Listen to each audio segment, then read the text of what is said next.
Today we are going to learn about the beautiful poem The Walrus and the Carpenter.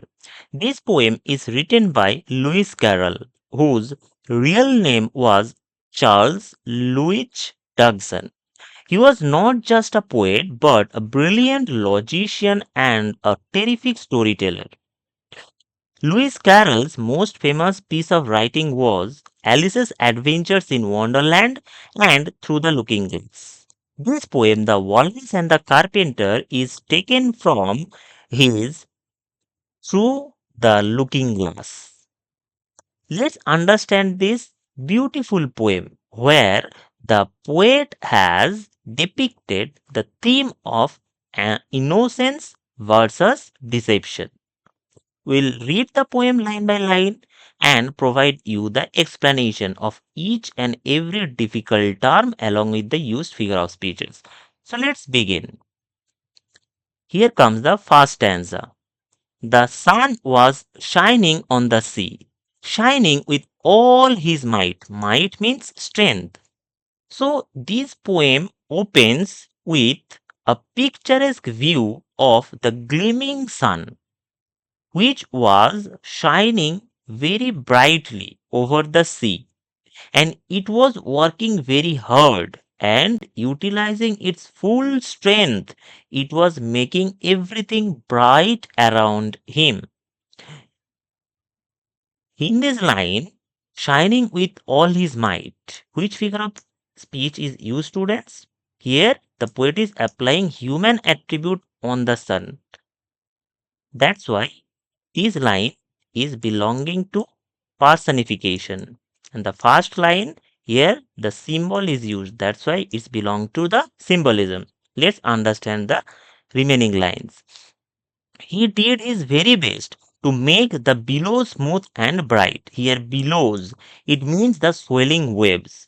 That means the sun was working arduously. That means very hard, or the sun was working in a strenuous way or very hard, and it was making the swelling waves very bright and beautiful. And this was odd, but this was not very normal or very common thing. This was completely very peculiar or strange. Why? Because it was the middle of the night, because it was the time of midnight. Have you ever seen, dear students, the sun is shining brightly during the time of night? That is why the poet is saying that this was completely strange, a peculiar matter, because it was midnight. So, in this first stanza, the poet has provided a picturesque view of a different world where the sun shines at the midnight, at the time of midnight, and makes all the swelling waves very bright. Now we'll go to the next stanza.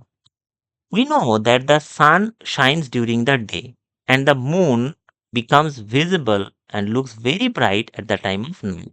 So suppose, students, your part or your main favorite thing has been taken away by your friend. Obviously, you will feel angry. In the same way, the second stanza will reveal the anger and annoyance of the moon. Let's understand.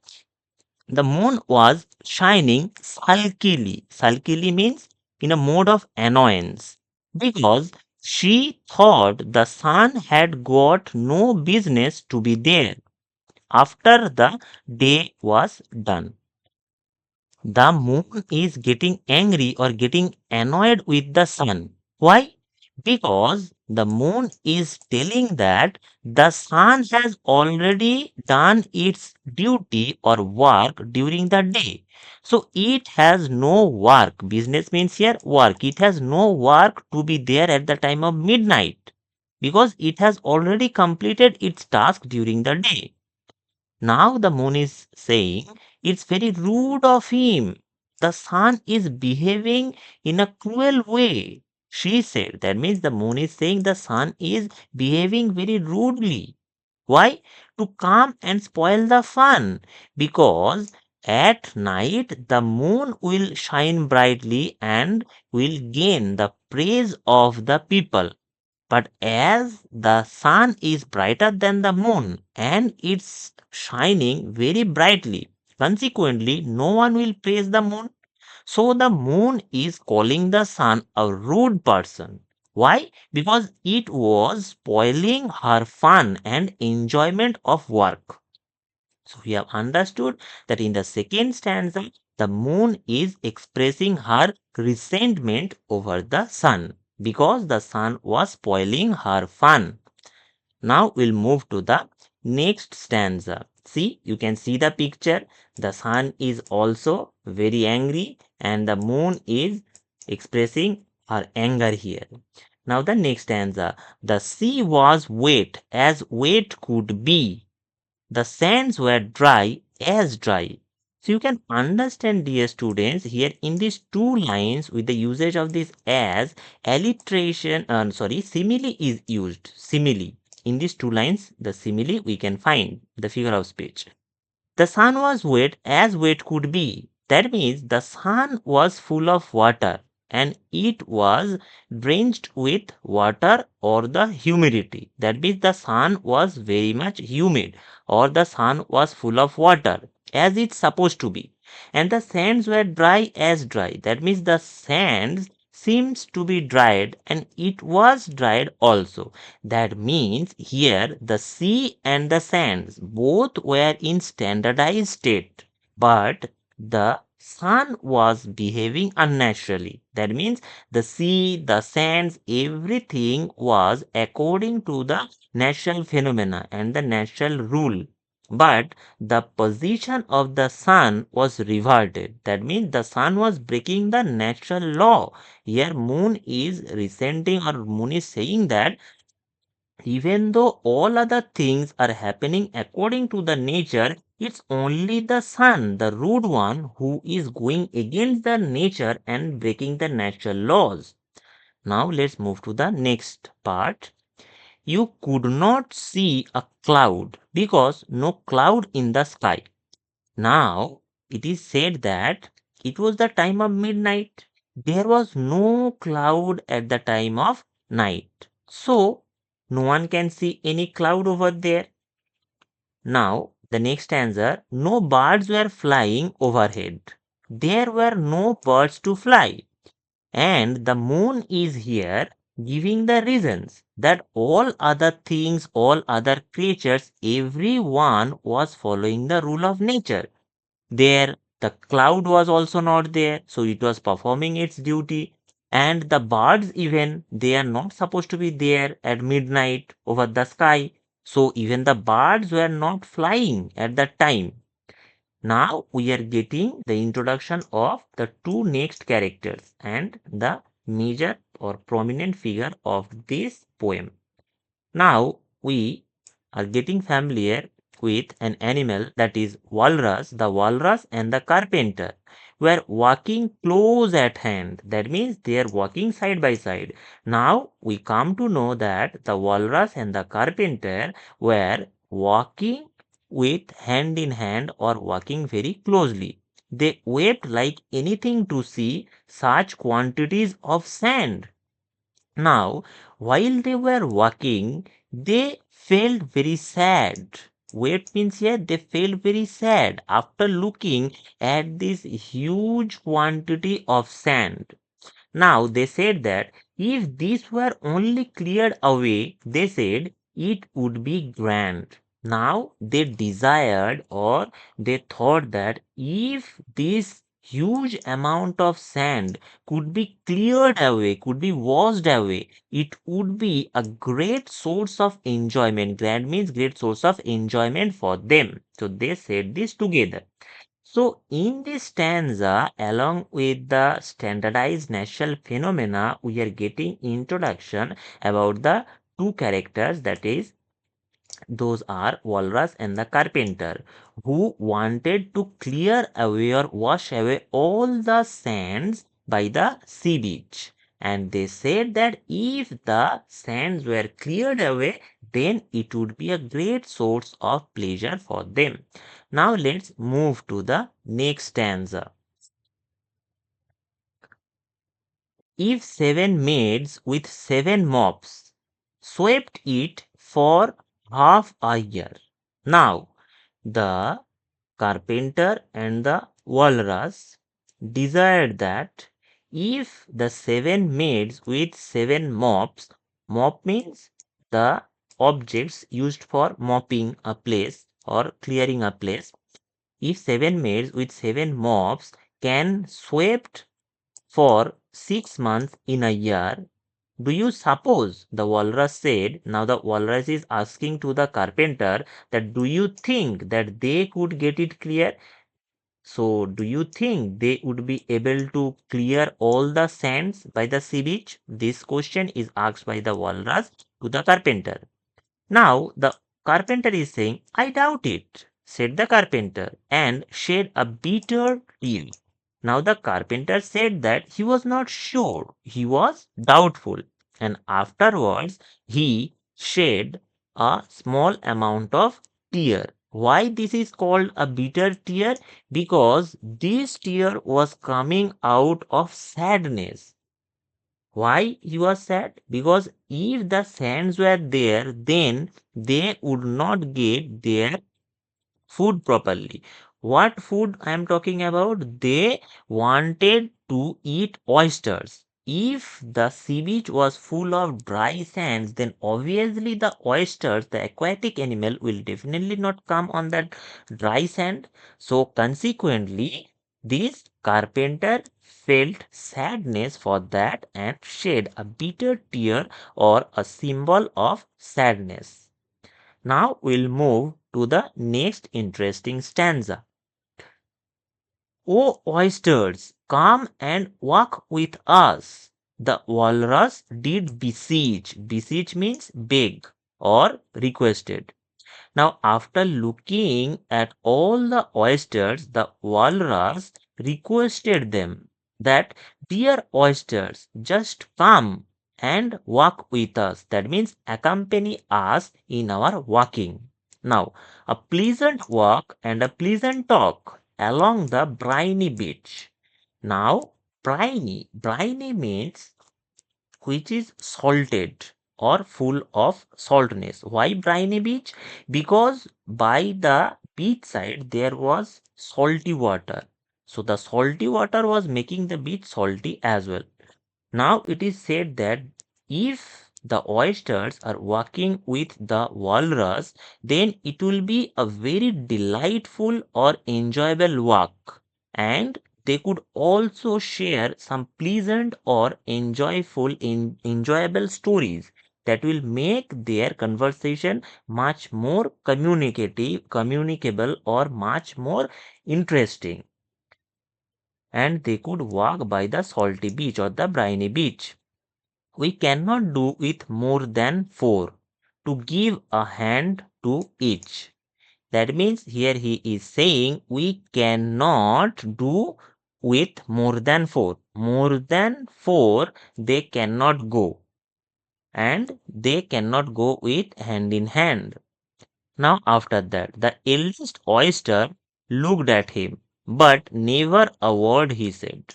Now, you need to know why the poet is saying eldest oyster, because those who are elder than us or elder to us, they are very much experienced. They can sense any danger, any caution.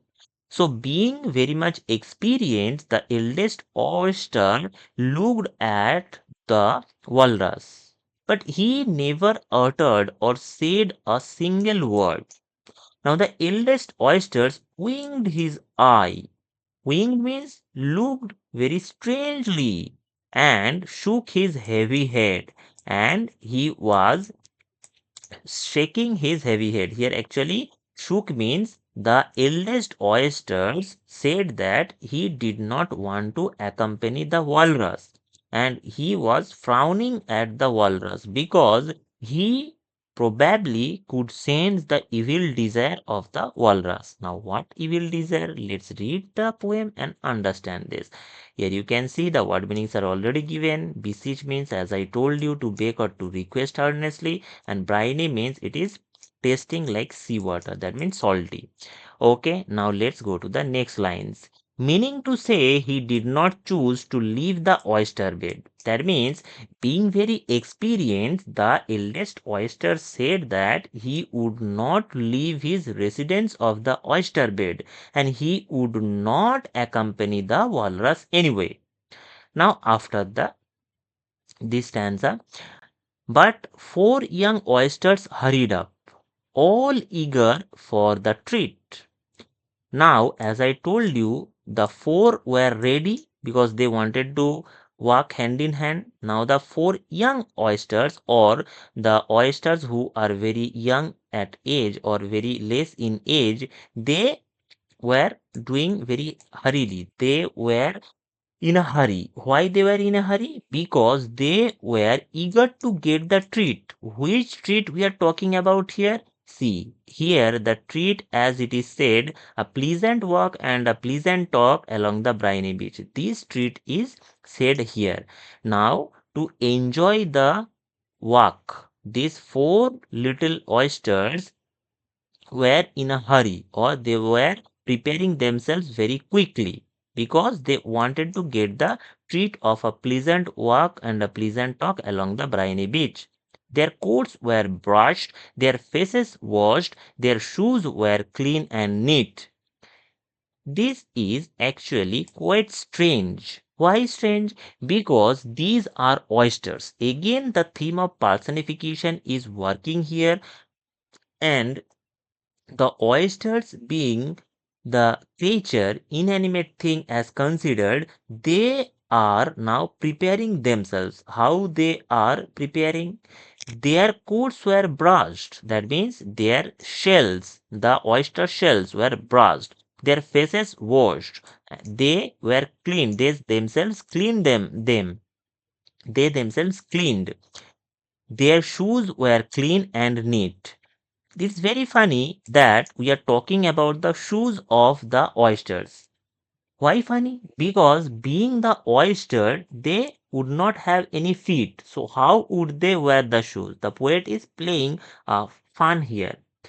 Now, and this was odd. Again, the poet is saying this was very strange because they had not any feet. As I told you, here the oysters, they had no feet. So why would they preparing themselves with the shoes, neat and clean shoes? It's very funny thing.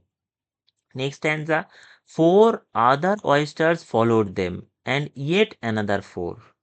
Now what is happening? First four oysters joined the walrus and the carpenter. So in the beginning, four young oysters were there, four other oysters. Then another four started following the previous four young oysters, and yet another four. And then another four oysters started following the walrus and the carpenter. So total how many have come here? Total 12 oysters we are talking about here, and thick and fast they came at last. Now they were coming in a group and they were going there very fast. So in this way they are going there now, and more and more and more, all hopping through the frothy waves. So So here the oysters as if were in a race. Why? Because more and more and more oysters were joining and they were in a hurry. They were hopping like the frogs and through the frothy waves. Frothy waves means waves full of bubbles and foam. They were as if running in a race. They were jumping like the frog and moving very fast and competing with each other and scrambling to the shore. And they were moving hurriedly and frantically. Now, in this stanza, basically, we come to know about the total number of oysters, those who followed the walrus. So, here, as we find, according to the poem, 12 walrus, first 4 young oysters, then 4, another 4 afterwards. So, total 12 young oysters followed the walrus and the carpenter, and they were in a hurry. Why? Because the walrus and the carpenter they were walking fast, but the oysters, being very little creature, they cannot accompany the walrus and the carpenter. Consequently, they had to walk very hurriedly, as if walking in a race or running in a race. So they were going through the waves full of foam and bubbles, and they were moving very quickly. Now we'll go to the next stanza. The walrus and the carpenter walked on a mile or so. So, after their conversation, the walrus and the carpenter started moving forward along the beach, and the oysters were walking as well with the walrus and the carpenter, and they have walked for how much distance? They have walked for a mile or more than a mile, and then they rested on a rock conveniently low, and then the walrus and the carpenter started relaxing on conveniently, that means comfortably low rock surface. And all the little oysters stood and waited in a row. And in front of the walrus and the carpenter, the oysters, the little or young oysters, were also standing and waiting in a straight line or in a row. Now, after that, the time has come, the walrus said, to talk of many things. Now, this is about the part of beginning deception. Which time is talked about? I am going to tell you, listen very carefully, dear students. The walrus said that the time they were waiting for a long, it has come right now, and now they would disclose their real motive of pampering those oysters or just beguiling them to follow them. Now we are going to the next lines of shoes and sheep and ceiling works, of cabbages and kings, and why the sea is boiling hot, and whether pigs have wings. Listen these lines very carefully, dear. Here, when the poet is talking about shoes and sticks, he is actually talking about the totally unrelated everyday things. First one, shoes is a domestic product, and sheeps is denoting here the direction. Sealing works, which is generally in the bygone time or in the old fashioned way, while the letters were being sent, the wax was used to seal the envelopes of the letters. Of cabbages and things, these represents actually the humble vegetable and the royalty. Next, the why the sea is boiling hot, whether pigs have wings. These are actually totally impossible things. Like a sea can never boil and the pig doesn't have the wings. There, the poet is actually showing the nonsense can charm or mislead. Now we need to understand the real motive here, as stated by the poet. The poet Lewis Carroll is using this type of absurdity to satirize the persuasive speech. Like the political rhetoric or charming liars, it sounds like very fun, but hides the dark motives underlying it.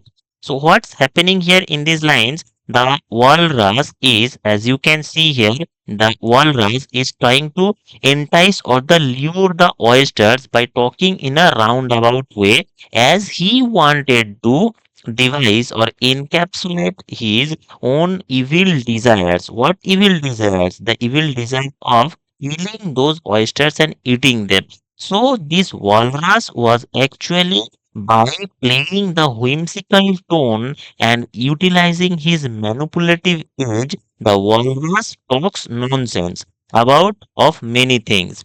He is really avoiding the truth here, that he is luring those oysters just for the sake of his personal gain. Now we'll move to the next answer. But wait for a bit, the oysters cried, before we have our chat. Now here the oysters is also, the oysters are also becoming very much frantic, scared. Why the oysters are crying here? Because now they have understood the real motive of the walrus.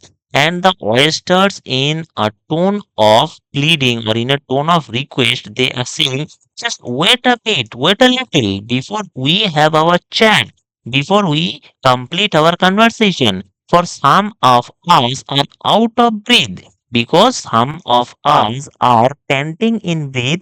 Why we are panting in breath? Because all of us are fat. Here fat means they can't walk anymore. Why? Because they have walked a very long distance. According to the oysters, they have walked a very long distance. And when the walrus was talking in a roundabout way, they were saying, what all rubbish things you all are saying? Wait for us. We cannot talk right now. We are losing our breath. So just wait a little. Now the carpenter said, no hurry, said the carpenter. They thanked him much for that. Now the carpenter said that, don't worry, we are not beginning the conversation right now. We don't have any hurry. Now after that, here they represents to that oysters. After that, the oysters thanked the carpenter for showing this graciousness. Now a loaf of bread, the walrus said, is what we chiefly need. Now the walrus said that they need a loaf of bread.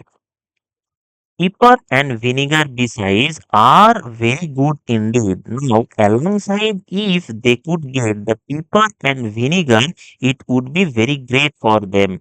Now, if you are ready, oysters dear, we can begin to feed.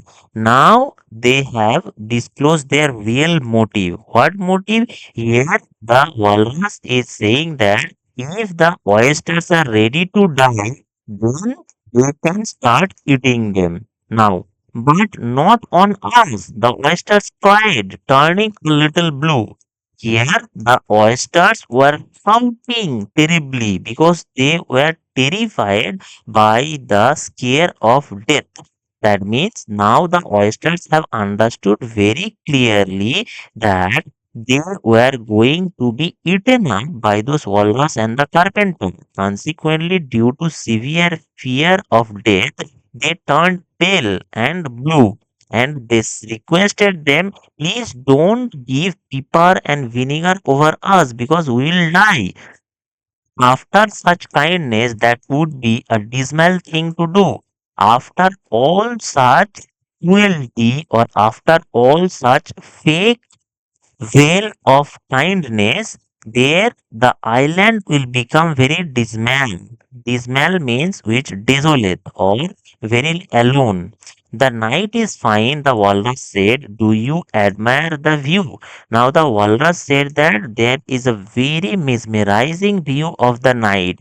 Now the walrus asked to the carpenter, do you always getting enthralled or getting mesmerized or becoming very much overwhelmed for this spectacle or for this scenery?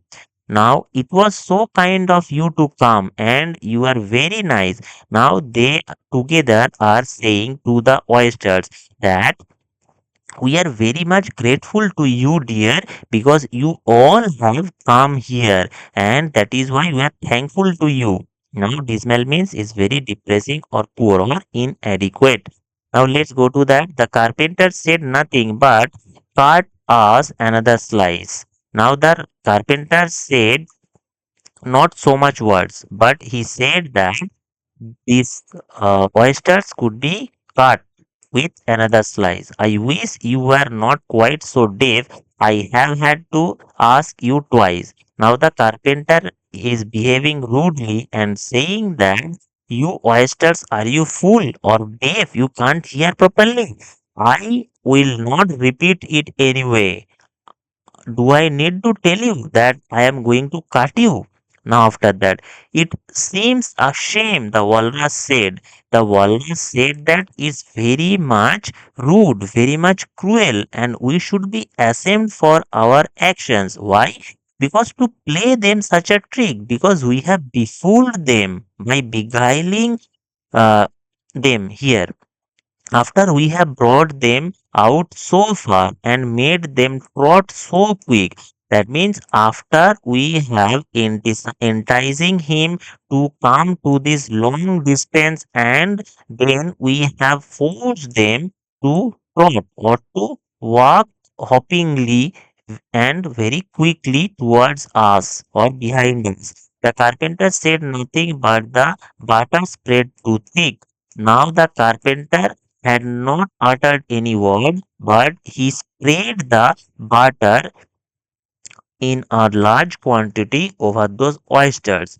I weep for you, the walrus said. I deeply sympathize. Now the walrus is shedding his crocodile tears. Why crocodile tears? Because he was not actually feeling sad, but he was mockingly doing all these things to dominate over the oysters.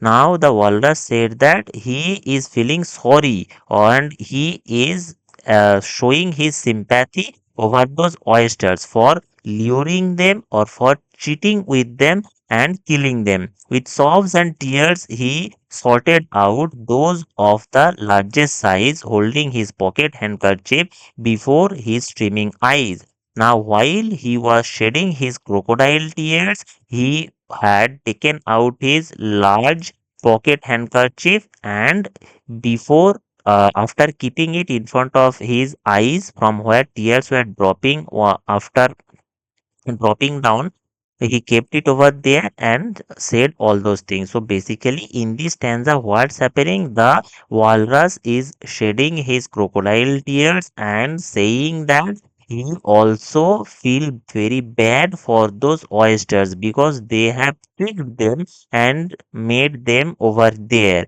So by keeping his handkerchief, pocket handkerchief in front of his eyes, he uttered all those things. Now the concluding stanza. O oysters, said the carpenter, you have had a pleasant run. Shall we be trotting home again? Now the carpenter is asking to the oysters that you all had a very enjoyable run or very enjoyable race. Shall we be trotting home again? That means, is there any opportunity to go back towards your house trotting or by walking rapidly? But no answer came there, none. But there was no response from those oysters. Why there was no response? Because the oysters were already filled and devoured up by the carpenter and the oysters. So consequently, there no oysters remain. So who will give the answer? No one was remaining. So therefore, no answer or the no response came from those oysters.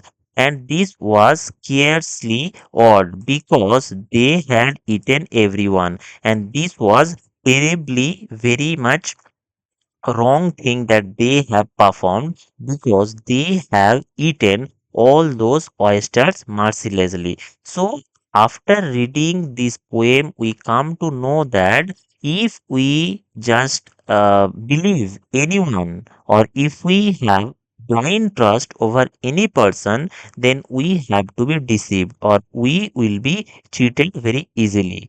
Therefore, the poet has very cleverly mentioned the theme of the innocence of the oysters and the beguiling or the deceiving nature of the walrus and the carpenter. So from this poem, dear students, we learn that we should never trust any person very easily. And if we do, then we have to pay the price for it by sacrificing our life. So, dear students, if you find this content really helpful for you, don't forget to like, share, and subscribe. Thanks for watching. Goodbye, everyone.